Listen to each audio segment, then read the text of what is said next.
নমস্কার বন্ধুরা, প্রীতি ফ্যামিলি ব্লগে তোমাদের সবাইকে অনেক অনেক স্বাগত জানিয়ে আজকে ভিডিওটা শুরু করছি। এখন বাজে বেলা প্রায় 11টা থেকে।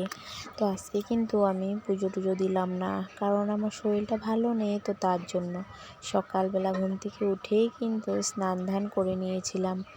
তারপর ভাত বসিয়েছি এই 11টার সময়, আর সকালে খাওয়া হয়েছিল ম্যাগি।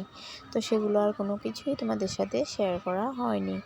তারপর তক্সা বাবা বাজারে গেল, বাজার থেকে এনেছে মাছ, বড় মাছ এনেছিল। তো মাছটা ভেজে নিলাম। ওই মাছ ভাজার তেলের মধ্যেই ডাংবডি আর আলু দিয়ে মাছের তেল দিয়ে ভাজা করেছি। ডাংবডি কেউ কেউ কিন্তু বলে বরবটি, কেউ বলে লেসরা, কে কী বলে জানি না, আমরা কিন্তু ডাংবডি বলি। আর আমাদের আসামিসরা বলে লেসরা। তো সেটাই ভেজেছি। তো ভাজা হওয়ার পর সেই তেলের মধ্যে আরেকটু তেল দিয়ে ফুলকপি আলুগুলো রান্না করে নিচ্ছি। ফুলকপি আলু মাছ দিয়ে রান্না করব। তো ওইদিকে দেখো মাছ রান্না আমার হয়ে গেছে। তো ফুলকপি আলু দিয়ে মাছ রান্না করছে, আর একটু ধনেপাতা দিয়ে দেবো। ধনেপাতা দিয়ে তারপরে দিয়ে দেখো তরকারিটা নামিয়ে নিয়েছি। আজকে নিয়ে 3 দিন হয়ে গেল ফুলকপি খাওয়া। আর তো বেশ ভালোই লাগে ফুলকপি দিয়ে মাছ দিয়ে খেতে। তারপর মা একটু জাম্বুরা মাখা করেছিল, সেটা খেয়েছি। খেয়ে দিয়ে তারপর ছোটো সোনাকে স্নান করালাম, কাপড় চাপড় অনেকগুলো আবার ধুয়েছি। তো এদিকে দেখো আমি এখন ভাত বেড়ে নিচ্ছি। তো সবাই মিলে বসে ভাত খাবো। তো ছেলের জন্য থালা এনেছিলাম। তো ছেলে বলছে যে ভাত আমি এখন খাবো না। তো তার জন্য ওর জন্য আর কিন্তু আমি ভাত বাড়িনি। তো আমরাই বেড়ে দুজনে বসে খেয়ে নিয়েছি। দক্ষ বাবাও খেয়েছে, আমিও খেয়ে নিয়েছি। তো আমাদের ঘরে কিন্তু মাছের লেজা কেউই খায় না, একমাত্র আমি ছাড়া। আমি মাছের লেজা খাই। তারপর খাওয়া দাওয়ার আগে কিন্তু দুপুরবেলা আমি রান্নাবান্না সেরে তক্ষ বাবার জিন্সটাও ধুয়েছিলাম, তার সাথে কিন্তু ওদের বিছানার বালিশের কভারগুলোকে ধুয়ে দিয়েছি। কালকে থেকে আবার আমাদের বিছানারও ধোয়াধুয়ি শুরু করতে হবে। তো ওইদিকে বালিশের কভার টভারগুলো খুব সুন্দর শুকিয়ে গেছে, কেন ওই অনেক রৌদ্র দিয়েছে আজকে। তো আমি কিন্তু এগুলো 1টার দিকে ধুয়েছি। ধোয়ার পরেও কিন্তু কি সুন্দর করে ভালোভাবে সব কাপড় চোপড় শুকিয়ে গেছে। তো কালকে কম্বল টম্বল অনেক কিছু ধুবো ভেবে রেখেছি। একদিনে তো সব কিছু ধোয়াটা সম্ভব না।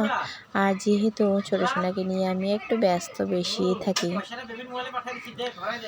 তো তার জন্য আর কি। আর আমি ওই কালকে থেকে একটু একটু করে ধোয়াধুয়ি শুরু করে দেব। 3 দিনে সব কিছু একদিনে আর কি ধোয়াটা অসম্ভব, জানো তো। তো তার জন্য কি করব, একদিনে এত বিছানা চাদর ওই সব কম্বল টম্বল ধোয়াটা অসম্ভব। আর যেহেতু কালকে কালী পূজা, তো তার জন্য ভাবছি একটু একটু করে ধোয়াধুয়ি করে নেব কালকে। আর এবার অনেক আশা করেছিলাম যে কালী পূজাতে আমি উপোস থাকবো, কিন্তু সেটা তো আর হলোই না।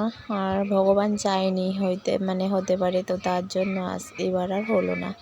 গত বছরও করতে পারিনি কালী পূজার উপোস, কারণ কি ছোটো সোনা তখন একদমই ছোট্ট ছিল, 2-3 মাসের ছিল, তার জন্য।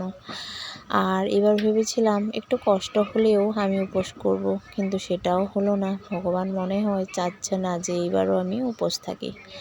তো কি করব, যখন যেটা হওয়ার তো হবে, আমার হাতে তো কোনো কিছুই না, সব কিন্তু ভগবানের ইচ্ছা।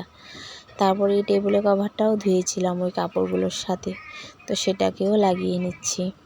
তো সেটাই।